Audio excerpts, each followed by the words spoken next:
I'll just finish this out since we started here, but then we'll go do something. I think we can catch a few more.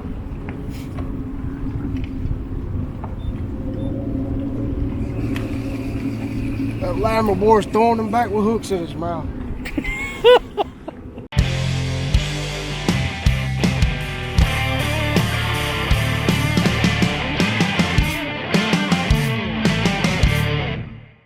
How's your daddy doing? Oh, he's good. I bet he was freaking excited for your win. He was pretty good. He don't get too excited. I'm just glad I won out. But that was the best part about it. Is I always wanted to, you know, in our sport, you don't know if you're gonna win. Yeah, you just want to do good. Yeah, you don't know. You could go for years and never win. Yep. I'm just glad that that won while he was still with us. Yep. It's one thing I wished I'd have had a chance to get my dad in a boat with me, but by the time he wanted to get in a boat with me, he was too unstable. Yeah. And couldn't do it. Oh, that's the best part for so many reasons. Because obviously, I talk a little bit about it in some of my videos, but like, you know, especially dads, they always want the kids to do good in life. And then fishing is probably like the best way to not do good in life, especially tournament fishing. Yep. So yeah, a little pushback. In the beginning, that's what you want. You get a good job and be normal. Yep. So I'm so glad he got to see me.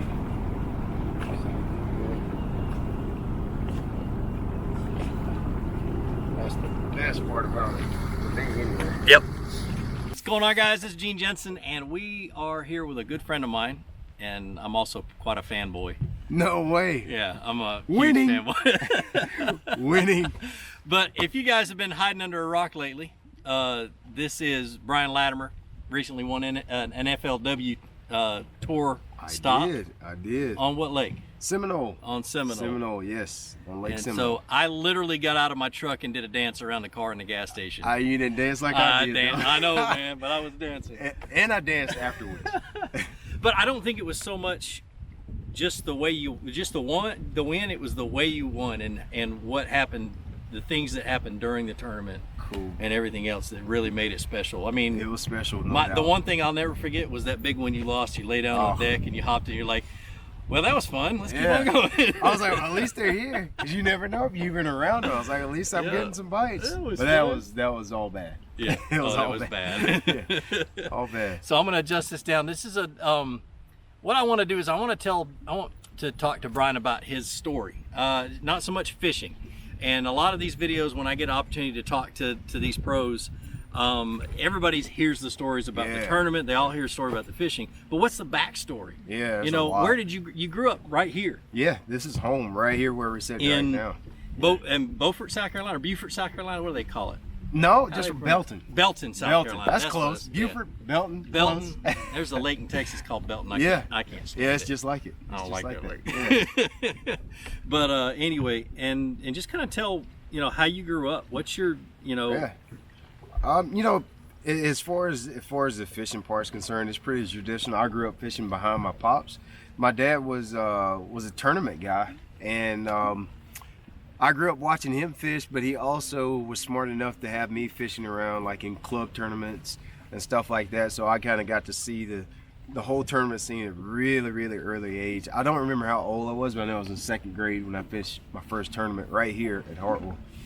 And you know, just fast forward really fast, you know, of course, growing up all from second grade, really probably from kindergarten all the way until I graduated high school, I always knew I wanted to fish for a living at some capacity. And you know, it's such a long road, so many things that got to go right, and the failure rate is so high that of course, we talked about this a little bit earlier. My dad being the person he is and being such a loving person, there's the little rub when you say, oh, Dad, I think I want to fish for a living. Remember how you taught me how to fish? I want to do that for a living. And he's like, oh, no, that was just to keep you off the streets. We didn't want you to get real serious about this. Now, let's keep this in perspective. So and I'm painting this picture so pretty because that's not, you know, No. it was a lot uglier than when I'm painting it right now. But just keeping it really PG. There's a lot of rub there in my late teens, 20 all the way in through my 20s. There's a lot of rub because that's when I really got, you know, move out and then from home, and I really, you started working. So now I got money, I can do things, I can earn money to fish and et cetera, and you know, my dad, I've never worked outside of fishing other than one job, and that would be my family owned a landscaping company.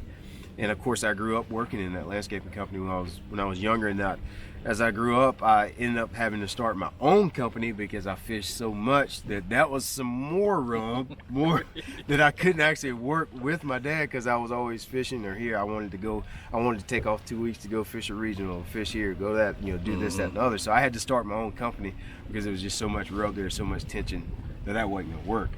So ended up being the best thing that ever happened to me one day when my dad fired me for fishing and started that company. And it allowed me to really get out and start fishing coasters. I was able to start earning more money because I never really made a bunch of money. I never had. Everybody tells you, well, if you're gonna fish, the first thing everybody tells you is, well, you need to make sure you got a bunch of sponsors and money and et cetera, et cetera. That is the biggest lie that anybody could ever tell you.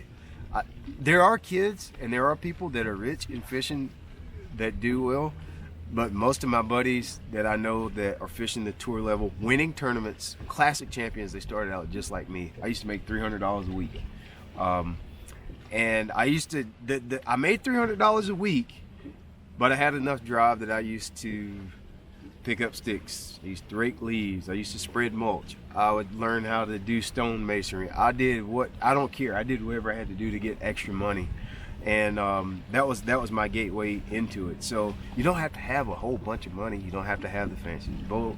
I just kind of kept chipping away at it, to what you see now. It probably seems like my journey was like really long, but I used to think it was forever for me, but now that I look back on it, I was like, actually, it kind of really wasn't.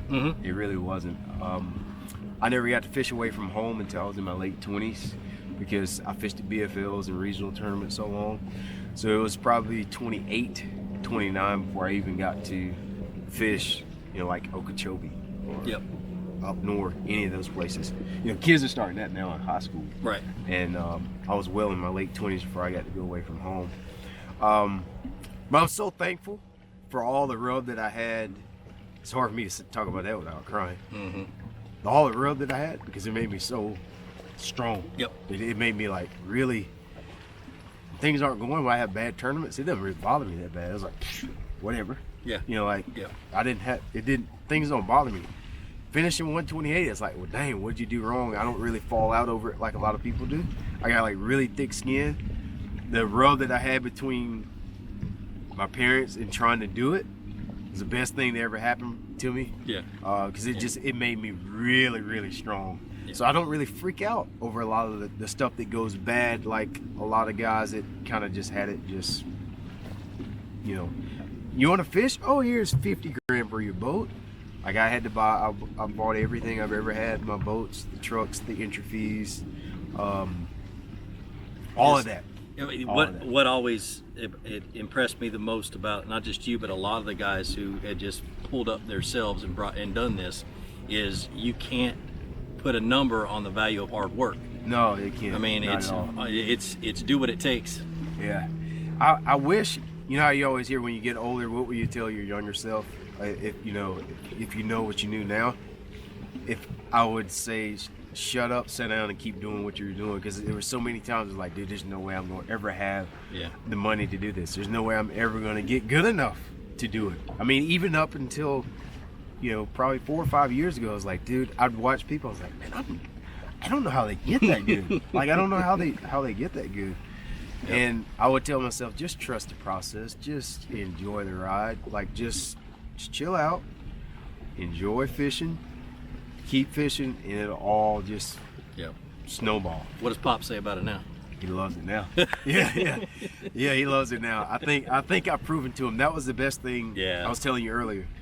The best thing, I remember I had some trouble the last day of the tournament at Seminole. I was like, dang, dude, I was losing a couple, like we talked about.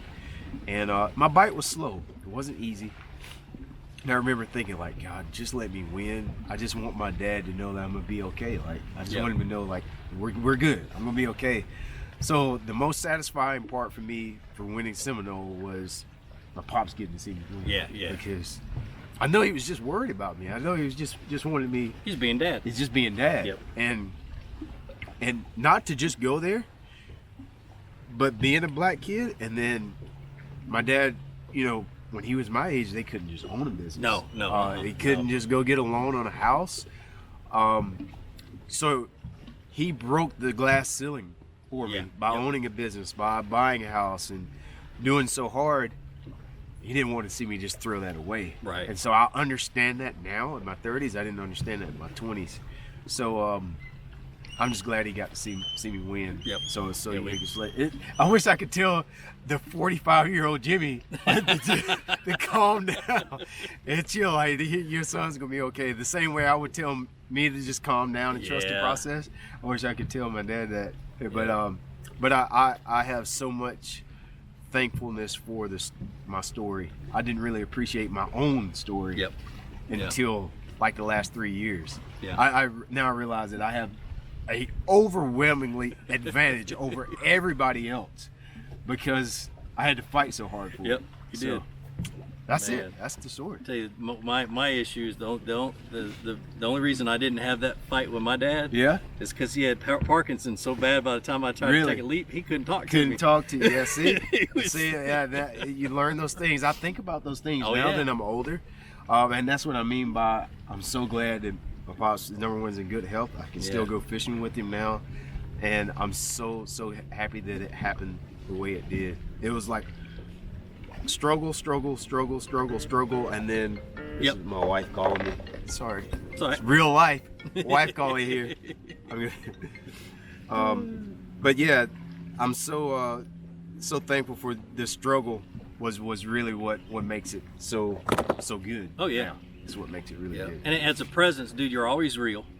Yeah, that's all I know. You know, and a big thing in the industry itself is integrity. And those who don't have it, their reputation goes around quick. Very fast. It's a small industry. It's really big, but really small at the same time. And me as a fan and who's been following you for a while and who understands social media has loved the kind of stuff you've done on social media. Thank you so much. I love the work that you put into it, and it's just you. You don't care what anybody thinks. It's just you. Yeah. You're not trying to attract the most people. No, that's not my goal at all. I think we talked about that a little earlier. It's I don't really care about having the biggest crowd. I just want to have the most a crowd that gets the most value from whatever I'm doing. I remember 3 years ago I looked at you and I was like, dude, you're doing it right. I remember you telling me that, and that was when I started doing YouTube and social. I had no clue. To this day I really don't truly, honestly know what I'm doing. I just kind of do some stuff and put it out, and if people like it, that's cool. Yeah. That's cool. If they don't, well, it's like, well, don't do that again. I really enjoy that game of it. The social part, it's just like fishing, actually. Yeah. The whole social media and adding that business element to it. Yep. That was some of the part that I was speaking about, where it puts me at such advantage from having to run your own landscaping company.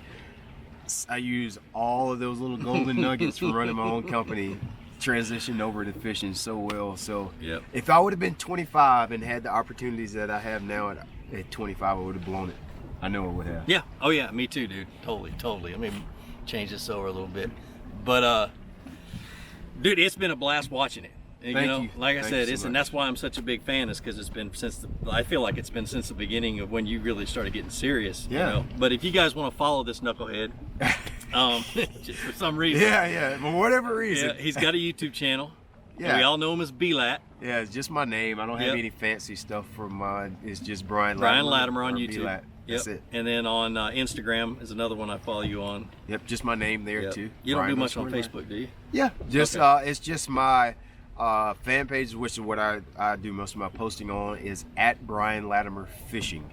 Is how you can find my. I guess I just follow your personal page, and I don't follow. Yeah, I don't do much on there anymore on the regular page. Yeah, well, that's awesome, man. I really appreciate you talking with me. You guys, and like I said, every chance I get, and it's not very often to sit down and talk with these guys, especially if they've got a good story like yours. I appreciate it so much. It's something I really want to talk about and let you guys know and help you guys become fans of theirs, because it's neat. It is, especially when you're always doing it from the heart. That's for sure. I appreciate it. So.